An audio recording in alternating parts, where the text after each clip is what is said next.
Dear Patriots, before the news starts, please subscribe to our patriotic channel by clicking the subscribe button.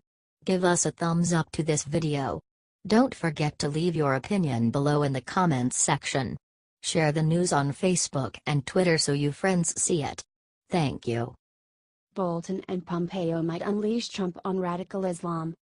The latest shifts on President Donald Trump's foreign policy team, including his choice of John Bolton as National Security Advisor, have rekindled fears among lawmakers and activists that the White House will further damage America's precarious standing in the Muslim world. Bolton chairs an organization that produces harshly critical commentary about Islam and Muslim immigrants, and he also has close ties to controversial activists often described as anti-Muslim. He succeeds Lieutenant General H.R. McMaster, who urged Trump to avoid a favorite phrase, radical Islamic terrorism, because it offends many Muslims as a blanket condemnation of their faith. Trump also decided this month to nominate Mike Pompeo, the current CIA director, as Secretary of State, replacing the fired Rex Tillerson. Pompeo has accused U.S. Muslim leaders of being potentially complicit in terrorist attacks and, like Bolton, has consorted with conspiracy theorists who have peddled false claims about Muslims. Tillerson, on the other hand, generally used cautious language when it came to Islam and had extensive business experience in the Muslim world. Both Bolton and Pompeo will now be working for a president who has alleged, with no evidence, that American Muslims celebrated the 9/11 attacks, and who has proposed banning all foreign Muslims from U.S. shores. Critics say the personnel move suggests Trump's worst instincts on how to approach the world's 1.5 billion Muslims will find receptive ears among his foreign policy aides. Either they don't even care, or they're intentionally picking people known for their Islamophobia, said Wael al-Ziyat, a former State Department official who now leads the Muslim American activist group MGOJ. We're very troubled. Groups such as MGOJ, Human Rights Watch and the Council on American-Islamic Relations are urging lawmakers to speak out against Bolton and Pompeo. Bolton doesn't require Senate confirmation for his position, but Pompeo will have to face a vote in that chamber. Some also have concerns about Pompeo's planned successor at the CIA, Gina Haspel, who is reported to have run a secret CIA prison in Thailand where suspected al-Qaeda operatives were tortured. Gina Haspel should be investigated, not nominated, Margaret Wong, executive director of Amnesty International USA, said in a recent statement. Some Muslim American activists describe a sense of déjà vu. Similar fears abounded in the early days of the Trump administration as the president installed several top aides whose rhetoric towards Muslims and Islam has drawn wide criticism.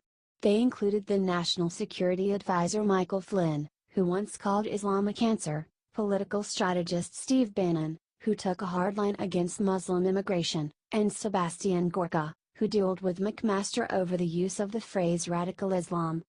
Their fears of a militant policy towards Muslims seemed confirmed when Trump, early in his presidency, imposed a travel ban on people from several Muslim-majority countries. But over the past year Flynn, Bannon and Gorka have all been forced out of the White House, along with some others who shared their views. Trump, meanwhile, has developed unexpectedly good relationships with some of the world's Muslim leaders, including top members of Saudi Arabia's royal family. But if there was a sense among Trump's critics that McMaster and Tillerson had been restraining his worst instincts, there is now concern that Bolton and Pompeo might encourage them. Bolton has longtime associations with activists criticized for their extreme views of Muslims. He wrote the foreword to the post-American presidency, The Obama Administration's War on America, by Pamela Geller and Robert Spencer, both prominent critics of Islam. Excelsior. Geller tweeted in response to Trump's announcement that Bolton would be assuming the post of National Security Advisor. Bolton also has close ties to another anti-Muslim activist, Frank Gaffney, who has promoted the theory that the Muslim Brotherhood is infiltrating the U.S. government with the goal of imposing Islamic law on Americans. According to The Atlantic, Bolton helped Gaffney gain a more prominent role at the 2016 Conservative Political Action Conference after years of his having been marginalized by the event's organizers. Bolton was a guest on Gaffney's radio show as recently as last month. On Twitter, Gaffney called Bolton's appointment a game-changer for Trump's presidency and said that McMaster and Tillerson have been among those who have fancied themselves the adults in the administration, determined to stop the president from doing what they oppose. Now the president will have actual adults who actually want to help him succeed, Gaffney added. Hallelujah. Bolton also serves as the chairman of the Gatestone Institute, which describes itself as a nonpartisan, not-for-profit international policy council and think tank and serves as a forum for harsh criticism of Islam. Articles on its website often exaggerate or misrepresent the religion and stoke fears of Muslim immigrants. In one posting this month, an author declared, falsely, that for Muslims, everything Christians believe is pure blasphemy. In another recent post, a writer argued, the UK is accelerating its Islamization at an ever-increasing speed. Bolton's own writings and discussions of Islam have been notably more nuanced, however. While Bolton doesn't hesitate to use terms such as radical Islam, he has tried to distinguish the religion's extremists from its mainstream adherents.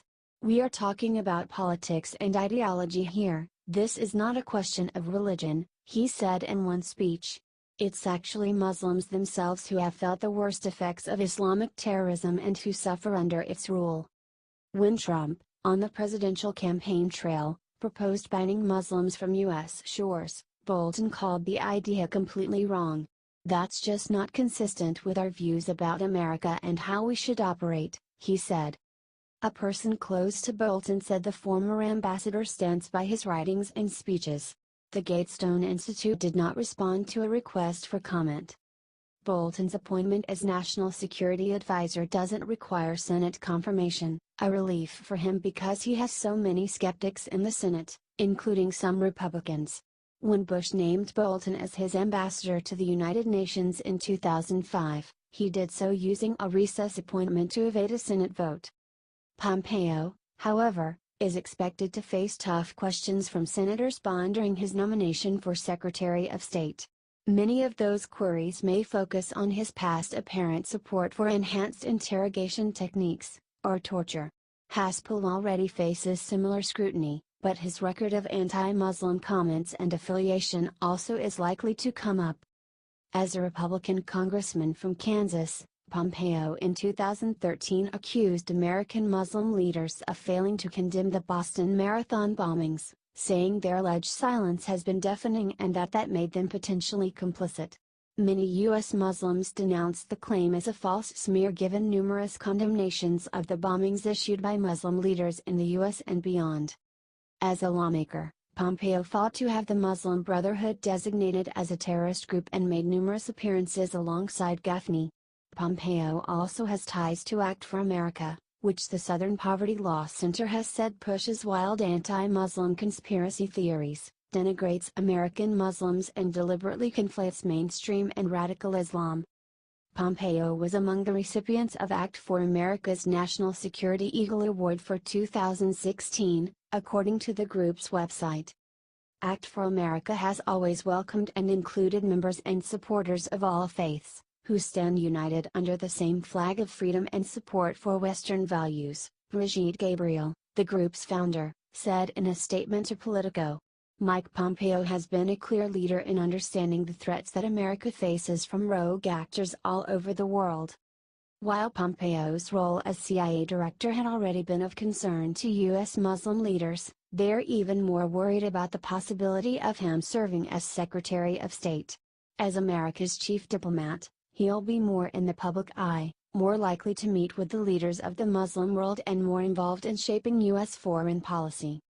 During his confirmation hearings for CIA director, some Democratic senators were concerned enough to press Pompeo on whether he would discriminate against Muslim employees and safeguard U.S. alliances with Muslim-majority nations. Pompeo downplayed such concerns.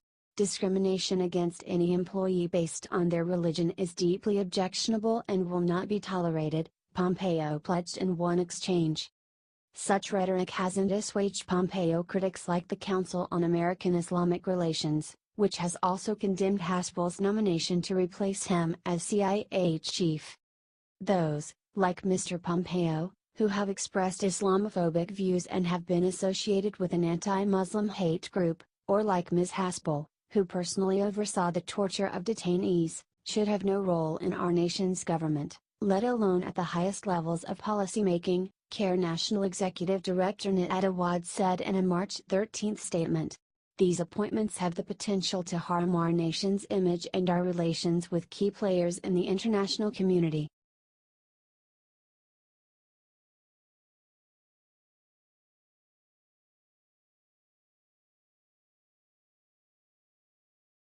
GOP scrambles to avert another election dumpster fire. National Republicans are moving to head off another special election fiasco, this time in a deep red Arizona congressional district teeming with retirees that would never register as even remotely competitive in a normal election year. 2 weeks after the party's stunning defeat in a conservative district in southwestern Pennsylvania, Republicans are funneling hundreds of thousands of dollars into Arizona's 8th district, which President Donald Trump won by more than 20 percentage points in 2016. The National Republican Congressional Committee on Monday launched a coordinated, $170,000 TV buy with the campaign of candidate Debbie Lesko, according to a source familiar with the purchase. The Congressional Leadership Fund, a deep-pocketed GOP super PAC, is planning to spend about $100,000 on a phone and digital effort aimed at turning out conservative voters. Early voting starts on Wednesday. The Republican National Committee, meanwhile, is spending about $280,000 on a field operation to bolster Lesko. She's running to replace GOP Representative Trent Franks, an 8-term congressman who resigned from his seat last year after reports that he pressed female aides to serve as a surrogate mother. Trump's political team is also considering a range of options for getting involved in the race. Republicans insist the efforts are precautionary and that they fully expect to prevail in an April 24 special election. 2 senior party officials who've reviewed polling in recent days said Lesko held a double-digit lead. But the fact they feel compelled to spend at all shows yet again the fierce headwinds Republicans are facing in a midterm cycle dominated by Democratic enthusiasm, a scandal-plagued White House and poor presidential approval ratings.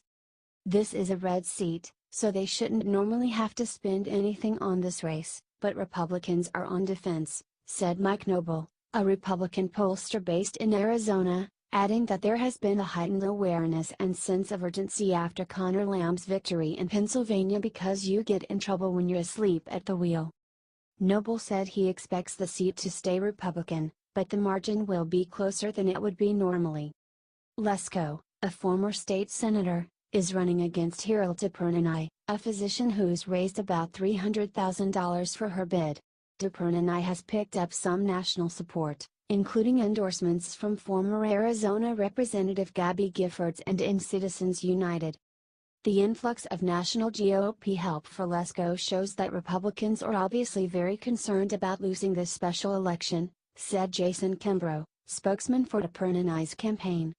But Democrats acknowledge that DePernay has a steep climb in the central Arizona district, which encompasses a mix of small towns in the western Phoenix suburbs, including Sun City, a large retirement community that served as former Maricopa County Sheriff Joe Arpaio's base of support.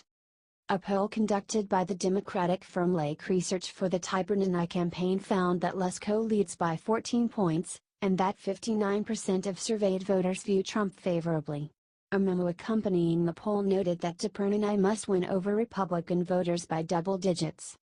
During a debate that aired Friday, DePernay, a self-described moderate, said it will be tough, but doable to win crossover support from Republican voters.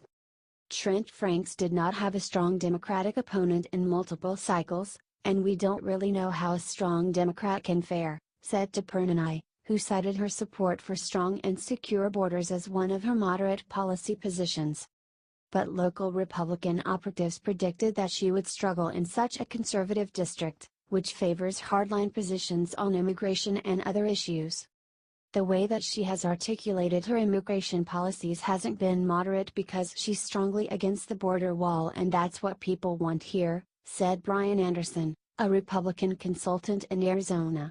As much as she says she's a moderate, it's not the way that she has come across, and that's the difficulty for a Democrat running in a red district. Lesko, meanwhile, made building a border wall the centerpiece of her campaign messaging, airing a TV ad during the GOP primary that called the southern border a war zone. In the first TV ad of the general special election, DePernanai, a first-time candidate, casts Lesko as everything you hate about politics. The ad attacks Lesko for being under federal investigation for illegal money laundering to her campaign, a reference to complaints filed by one of Lesko's opponents in last month's primary that she improperly transferred campaign funds from a state committee to her federal account. But in a recent debate, Lesko called the complaint totally frivolous, and the work of her political opponents. Lesko faced similar attacks during the Republican primary, but the campaign finance complaints against her were overshadowed by a sexual misconduct scandal involving Steve Montenegro, her Republican opponent who was backed by Franks. A week before the February primary, Montenegro, a former state senator, acknowledged that he exchanged lewd text messages with a legislative staffer, including a topless photo from the woman.